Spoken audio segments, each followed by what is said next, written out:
So are you interested in learning how to bring heaven and earth together? Are you interested in making love to life? Would you like to learn how to do that? Well, tonight is the Great Naked Talk for you. Naked Talk is where we get naked with a conversation of sexuality, intimacy, and relationship. We strip down and expose the bare facts so you can learn what it takes for your love to thrive. I'm Dan Powers with Beyond the Bedroom, and today I have with me Crystal Dawn Morris. She's coming into Colorado to do ISTA training, and we'll get into what that is in a little bit. But I've known Crystal Dawn through Facebook. I've never met her in person, but I've seen her all over the place. I know she does a lot of really good work. Very excited to have her here in Colorado. I know she's done a lot of work around Skydancing Tantra, which we've talked about in the past as well. So welcome, Dawn. Thank you for being here. By the way, she also drove 15 hours to get here just for this. So you're special people. Yeah, I'm doing really good, Dan, and I'm really excited to be on your show. Good. Well, it's thank awesome you. to be here. Yeah. So I led in with something on ISTA, and ISTA stands for International School of Temple Arts. Okay. Yeah. And so one of the reasons that she's here is because there's a workshop coming up in Colorado, but it's not just Colorado. They do these workshops all over the world. All over the world. So why don't you talk to us about that workshop? So the workshop I'm going to be teaching here outside of Boulder in Winter Park, I think it is. Mm-hmm. It's July 12th through 19th. It's called the Spiritual Sexual Shamanic Experience, or the SSSEX.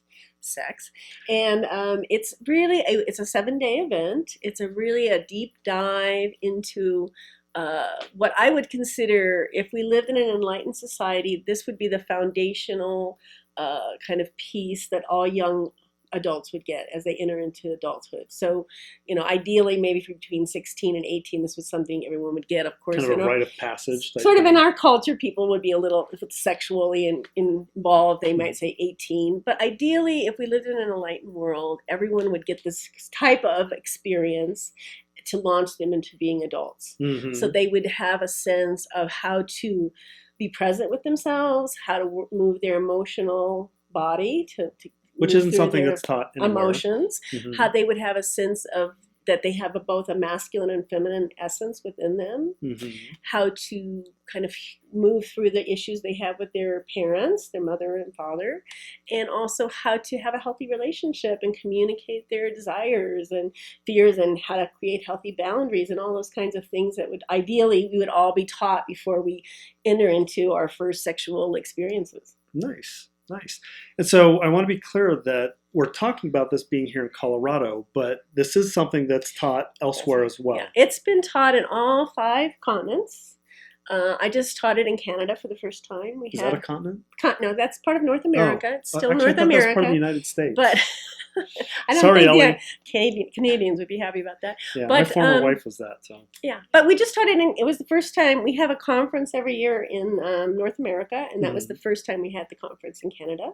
Okay. And then we taught the training right after that, just outside of Montreal, and that was the first time the training had been taught in Canada. But it's also been taught in New Zealand, Australia, Africa, all over Europe. I'm going to be teaching it in Greece in August. It'll be the first time it's being taught in Greece. Nice. It's been taught in Egypt. It's been taught in South Africa. It's been taught, it's going to be in Sweden for the first time this year. It's been taught in Ireland, England, Germany. It's going to be in Austria this year for the first time. So coming to a place near you. It's all over the planet. Yeah. If you're interested, you can find it in someplace in a country near you. Yeah. Wherever you are. And so what's the website to get to those? So that's schooloftemplearts.org is the ISTA site. And if you also, my website's tantraforowakening.com or .org. Okay, great. And we'll bring that back up again as well. So who attends these? I'm really excited that I feel like we're starting to expand into a broader, like with Tantra in general, it used to be kind of like 40, 50 somethings. And so I would say the last one I just taught in outside Montreal, we had the youngest person was 22, the oldest person was 70-ish, almost 70. So that's what's the average range? I would say 30s, 40s is okay. So we're coming down a little bit younger, which mm-hmm. I find encouraging because it means people are getting this information before they are middle-aged and older. And one of the things that I noticed with our courses is we do typically, well, we used to have typically a lot older of an audience. I think people that were finally sloughing off their dogmas of society, telling them that, you know, sex is a bad thing and relationships really aren't worth working on. And they've started doing that. And it's really encouraging to see that younger people are doing this, because we've seen that as well. Yeah, one of the things I've been excited about is that I do see that young people are like very, just like, 18, 19, even sometimes younger, 20, are really already saying, how can I be more authentic in my expression, in my communication? How can I honor all my sexual expressions? And like, even I have 5 grandchildren. The oldest is 17, the youngest is not quite 2. Have and you I taught have the 17-year-old yet? No, not yet. Okay. He's not quite ready for that from his Mimi. That's what he calls me. Okay. But I have a 10-year-old granddaughter who I adore, and she was having a discussion just a few weeks ago with her mom and saying, like, they were talking about gender, and she was like, I don't understand, why do I have to make a choice about something? Can't I just be what I am in any given moment? Why do I have to say if I'm going to be, like, do I have to be a tomboy, or can it be a girly girl, or do I have to decide that I like boys better than girls, or I could, like, why do we have to label it? Why can't we just be who we are? And I was like, wow, this is a 10-year-old.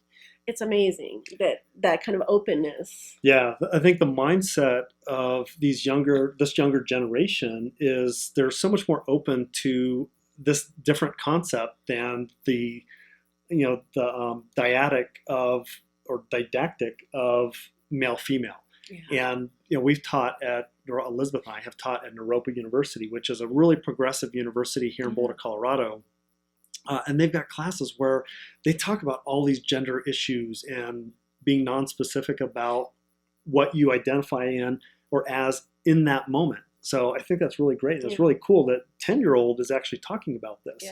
Yeah. I can't even imagine talking about anything like this when I was 10, given where I grew up and how I grew up. Yeah, and one of the things we've had recently is we've had some transgender people come to the ISTA training, the one I'm going to be doing, the SSSEX. We had someone last year in San Diego, and then we recently had someone else. And so having, when you start working with people who are either identify as gay or transgender or bisexual, you kind of broadens you'll look at your own, you realize that you have your own limitations. Because I think I'm a very open-minded person, but it was really interesting because we're working on a new document within ISTA about gender. So we have this concept of man, woman, and then we have masculine, feminine, and then we could also say, well, what is, there's the archetypal aspects of masculine and feminine, like you might say within gods and goddesses of various traditions. Right. And then there's this idea that you could be born in a female body, but be more identified as being a masculine. Yeah. So there was just, all of a sudden I was like, wow, we can really open it up in a new way. And at the conference we had a couple of gay men who presented about masculine sexuality, and I went up and I really welcomed them. I said, I'm so glad that you're coming in, being willing to come into a more hetero-focused community and share your perspective, because that's how we all grow and evolve.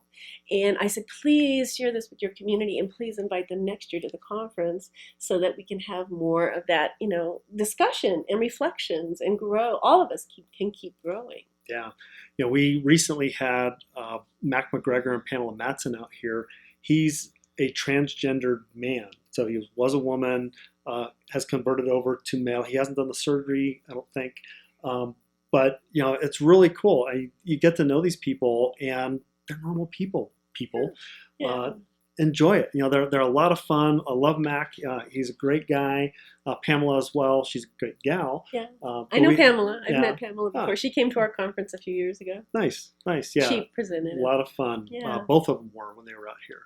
So the people that are showing up to this, you said you had some transgender people. You've had some gay people. Is it typically people in relationship, or they're singles?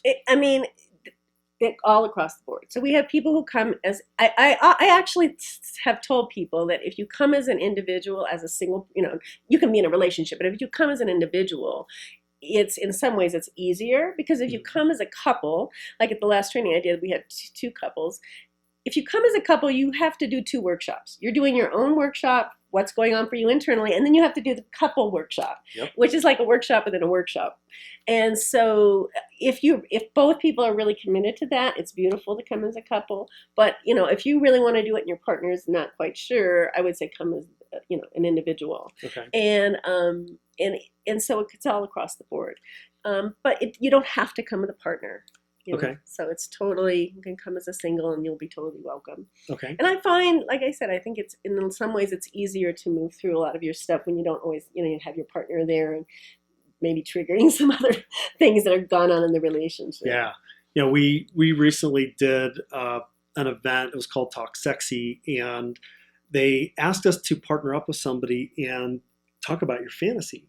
And it was really interesting because I worked with Elizabeth on this. And I thought, well, gee, how boring, because we pretty much do that all the time anyway. Mm-hmm. So it would have been nice to have actually gone out to somebody else and kind of done something really different with that. Yeah. And in sky dancing, one of the things we talk about in sky dancing is we talk about free floaters and deep divers. Mm-hmm. So you can come as a couple and you can be free floaters, which says we're going to each do whatever we want, or we can be deep divers, which says we're going to do everything together. And then you have the free divers and the deep floaters who want to like mix and match. So I say it's just that the important thing is that you connect with your partner ahead of time and decide where you're both at with that, so that you don't get in the middle of something and then suddenly realize, oh no, this is the one I wanted to do with the person I came with. So, but I have to say, I really don't like the term free floater. I just have this vision of a toilet, and I'm sorry, that just what comes to mind. All right. The Kuroshka, they call them free dancers, and I really like that term. That a lot. Okay, free dancers and deep divers. Yep. That's started our sky dancing tantra, so they can call it whatever they want. No, so. They've been doing it for years. So. I like that. I had never thought of that image actually, but now I get it. And the main thing is, I want people to also know that you can come to the ISTA training, this SSSEX, and if you want to do the whole thing by yourself, like if you want to just go through each process just in your own container without necessarily, if you want to keep your clothes on the whole time, if you want to just do everything, everything's at choice. Mm-hmm. You will never be forced or shamed about anything. If you want to sit out and just observe something because that's what serves you, you'll be supported. So I like to say everything is welcome here. Nice. And you don't feel like you're going to have to come and be somehow coerced into doing something that you don't feel comfortable about. To me, I was a midwife for 25 years. To me, creating a safe container, and really we spend a lot of time at the beginning of the week talking about healthy boundaries, that you can't really have a true yes until you know your no's. Mm-hmm. That we want to also, we talk a lot about becoming emotionally current. So the shame, guilt, and fear we've been carrying around with us often is that part that's kind of strangling us, so we can't say our no's or our yeses. Yep. So we do a lot of work around moving the emotional body and really creating a really safe container. We talk a lot about how to be self-activating with your sexual energy. Mm-hmm. Like, this is the stuff I'd like to teach to teenagers. Mm-hmm. Like, let's proudly self-activate, which some people would call masturbation.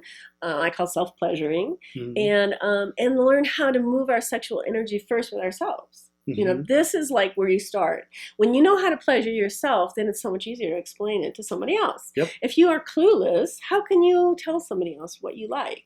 So we start with self-activating, and then after several days, then there's the options of moving into, being naked as a group and individually, and doing things both within the group room space and outside of the group room space. But again, it's always done with a lot of presence, a lot of clarity, and a lot of sense of really doing what serves your highest good, not what somebody else thinks you should or shouldn't be doing. Right. And so if I were to go as a couple, would I have the option of working with other people, or would I typically stay in that couple relationship? It's up to you what you would decide. So that's from exercise to exercise? So what we would ask at the beginning, I would say, have a conversation with each other, get kind of clear what your agreed upon boundaries are, so there's not a confusion. Mm-hmm. And then it's a good idea to check in with one another before a process. Like, you may have an agreement, like if it's, if it's a close-on thing, maybe we'll do it with other people. If it's something more intimate, or even if it just feels energetically very intimate, or you feel like, oh, this is an area where you've been struggling, then you can choose to do it together. Okay. And so you can go in and out, whatever serves you. That's great. There's a lot of classes that we've taught or attended as well, and working with your partner, there's a lot of baggage that we carry when we're with our partnership. Yeah. So sometimes it's really good and valuable to go outside of the relationship for particular things. Not always. So that's great. One of the things I've found with this training is that sometimes it's really helpful when you're working with some of your deeper wounds to do it with someone you don't know, because you're not projecting like that this is about that person. You can really own, like, this is my stuff. Whereas when you're with your partner, sometimes it's easier to unconsciously often start projecting that it's about them. Absolutely. And I've had that experience personally. I was doing a pelvic heart integration with Deborah Janopol, which some of you might know. And I was working with a lover, and because of some history, I said something to him that triggered some old stuff that had nothing to do with what I was asking for in the moment, but he got triggered by it. So it was a good lesson for me. That's why it's good to always, even as teachers, to get into these things ourselves so we can keep, learning it like firsthand, like, oh, and that took a while to unwrap. Unwind that. But it's a good reminder. Yeah. And so that's why I say to people, if you come as a couple, be aware that you're kind of doing 2 workshops simultaneously. Yep. Get it. So talk about some of the exercises that happen in this. Let's see. So we do a whole day and a half working with the emotional body. We call it the 7 tools of emotional release. So it's actually how to move your emotional energy. I also am a shamanic breathwork facilitator. So we bring in the shamanic breathwork as another tool for how to begin to move the emotional body. And so we give some very good tools on that, and also we use a process called aspecting, or sometimes it's called like a gestalt, where you do one pillow, as one person, like you're having an issue with your mother, this is your mother and this is you, and you go back and forth and have a conversation. Hopefully. Well, you can beat the pillows if that wants to, but it's that opportunity to get what I call emotionally current. So we stop living out of the past of all of our old wounds and our old stories, and how to really get into the present moment, because from that point of being present, that's when the real intimacy happens. And when people are carrying around all that old baggage, you're not really, it just drags us down. You're not really connecting with the person. You're connecting with all the past, and then that's when people feel like they don't have the intimacy they're seeking. So we spend a couple of days on that. We do a whole day on working with the masculine and feminine archetypes, first with the parents. What's the stories that got laid down from our parents, even beginning with the in utero, like during your pregnancy, when you were evolving in your mother's uterus, what was going on in your mother's life? What was her relationship like with the father or the male person in her life? And then how do we come to get clarity about what's the role of our parents that we had, and what would be the ideal role of what I call the conscious parents. So it's like about a reparenting ourselves from the point of view of our conscious parents, and noticing that we can now be those conscious parents for ourselves. Okay. So I do a whole process on that. We do another process around masculine and feminine. So we call it the brother-sister. So we have this aspect of also coming to know that if we're in a male body, we also have our inner feminine as well as our inner masculine. If we're in a female body, we have our inner male, masculine, as well as our feminine. And how to really get in touch with even having our etheric Vajras. In Skydance we call the male genitals Vajra, which means thunderbolt. Our lingam, so many different sword terms. Of light is another term, and that means lingam. And then the female, the yoni, which includes both the external, internal organs, the womb and the ovaries, as well as the vagina and the external genitalia. Right. The other word we typically use is pussy. Or pussy, or cock. Cock can be another good one. So, not for the pussy, though. So, but we have the etheric as well as our physical genitals. We have our etheric genitals, and so kind of getting a sense, like as a woman, feeling your cock and your balls, or as a man, feeling your womb and your yoni, and then in kind of getting a sense of that. And then we have a whole piece about working with the energetics of energetic sex. So you can be fully clothed, and this is another thing that's great for teens, is you can be fully clothed and learn how to play with that kind of penetrating and receptive energy, and have the experience of what it's like to be able to penetrate and receive that kind of penetrative energy in a playful way, but it can also be very erotic. Right. So those are some of the things that sort of leading up into the more advanced things at the end, which I think I'll keep as a mystery. Okay. Well, and so one of the things you're talking about, you mentioned earlier, was shamanism. One of the workshops one of the pieces that had a shamanic breath work, things like that. Talk about what shamanic means. So So I studied with the Foundation for Shamanic Studies with just Michael Harner for some people who are in the shamanic realms, and he calls it core shamanism. He was an anthropologist. He studied a lot of shamanic traditions and found that there were certain practices that were consistent throughout cultures that were separate from the culture itself. So like power animal retrieval, soul retrieval, removing entities, building power through working with the elements or nature, doing divination, like what's the future mean. And so you learn how what he calls a shaman is someone who can walk in both realities simultaneously. So you can walk in the non-ordinary reality, that part which you can't see, and then the ordinary reality. So part of what we do in the ISTA training is that we're teaching people how to kind of be in that multidimensional experience. Like working with your conscious parents. Okay, they're not physical, but you can connect through your visualization, through a meditation, through a contemplation, and you're suddenly noticing you're feeling vulnerable. Oh, I wish I had my conscious father here to say, hey, I'm here for you, everything's okay. Or I want my inner brother saying, I got your back, you're okay. Or I'm feeling all emotional. I want my inner feminine saying, hey, it's okay. Come lay in my breasts and I'll take care of you, So we can work in these multidimensional levels and really communicate with these different aspects of ourselves. Okay. So there's that aspect. And also how to connect with what I call our true self or our divine self or our higher self or whatever you want to call that. But the aspect of connecting in with that part of me that is already knows I'm whole, I'm complete, I'm perfect. Like you were mentioning in the Mark group last night, we talk about that we're all perfect. And it doesn't mean that we as people don't have any flaws. And don't make mistakes. But it's that sense of as that part of me that's one with everything, and obviously perfect because it's all one. Can't be anything other than that. So starting to begin to have that sense that we're whole and complete. And I would say ultimately the level one, that's the SSICX that we teach through ISTA, is really about coming to know that you're whole and complete. And then from that point you can move in. And the second level is more about shamanic initiation. So that's the next level after that. But this level definitely has a shamanic piece, and it really is about learning to recognize that we're already whole and complete. And can you imagine if we went through our education and by the time we're 18, when we leave home traditionally in this culture, if we knew we were whole, complete human beings, and that we were sexually self-activating, and that we had access to our conscious parents and our brother and sister, and that we didn't, have to go desperately seeking to find happiness out there somewhere, that we were the masters of our reality, and that we were creating, masters of the universe. We're making love to life, that every moment in our life is an opportunity to create what we love, what gives us joy, and to recognize that everyone else are players in our movie. Like, how would that be for people going off to create the next? We'd be less self-conscious, that's for sure. Be able to create our own pathway moving forward. So that'd be great. And to feel so empowered that we can live the life of our dreams, not necessarily what our parents think we should, or our friends think we should, or the culture.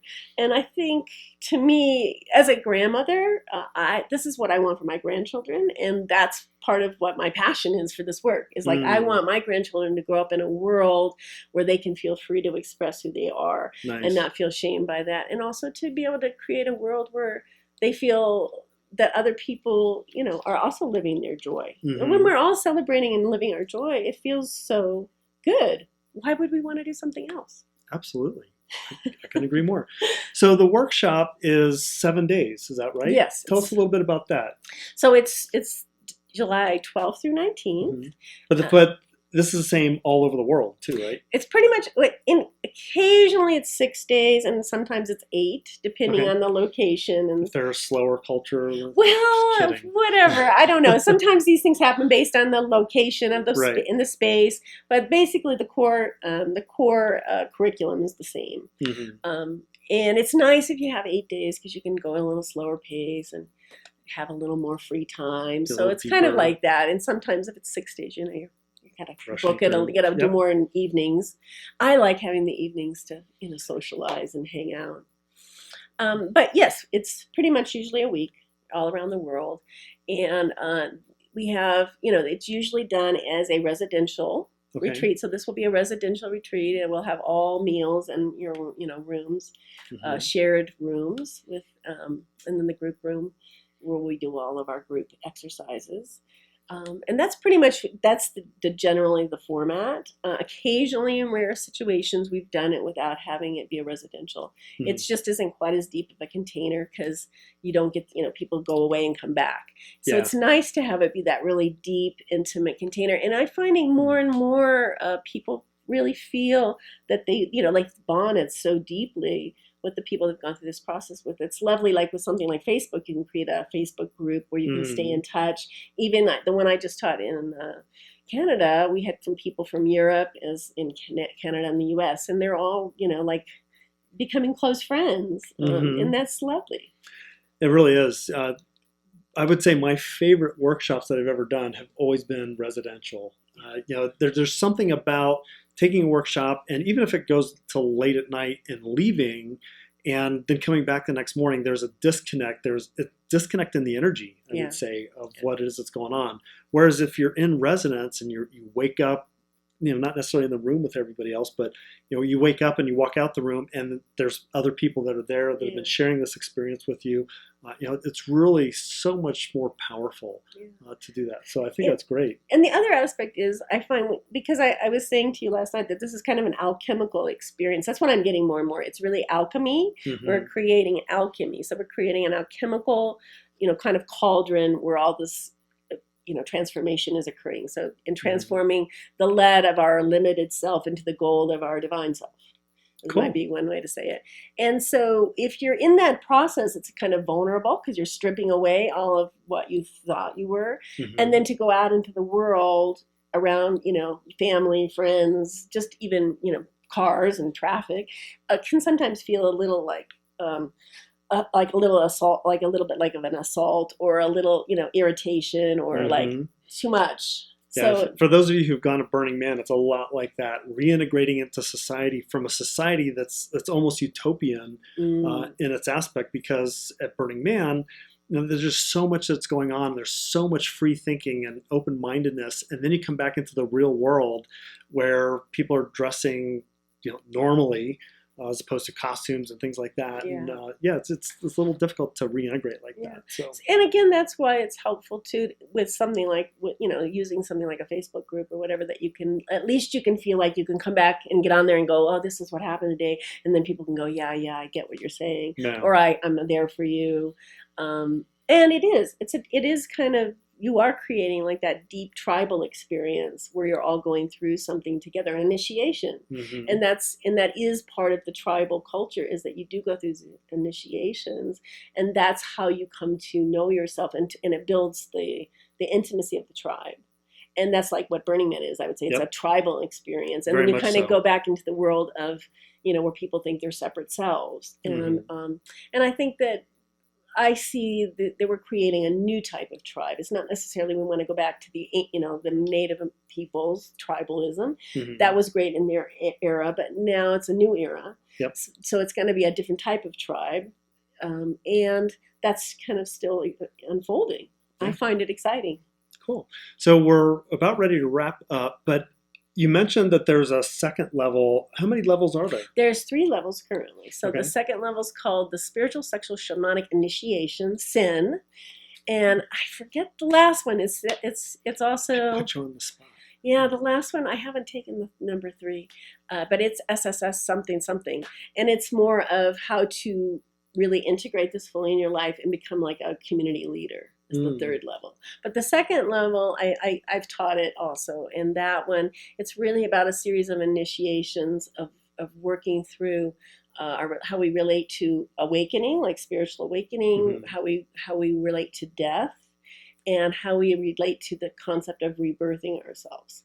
So it's a process of going through these series of initiations as a group, again, in a tribal kind of sense. And it has to do with the sexuality as well. It's brought into that. Great. So if you're interested in taking any of these courses that are coming up, whether they're in Colorado or elsewhere, the website again? It's schooloftemplearts.org. Okay. And my and website's... I'll put that down there. My website's tantraforoawakening.com or .org. And I'm also going to be teaching a level 1 in Phoenix in November. I don't know if I quite remember the dates, but it's around somewhere around the middle of November, and you'll have more information about that. But there are events all over the world, so go to the website, check it out.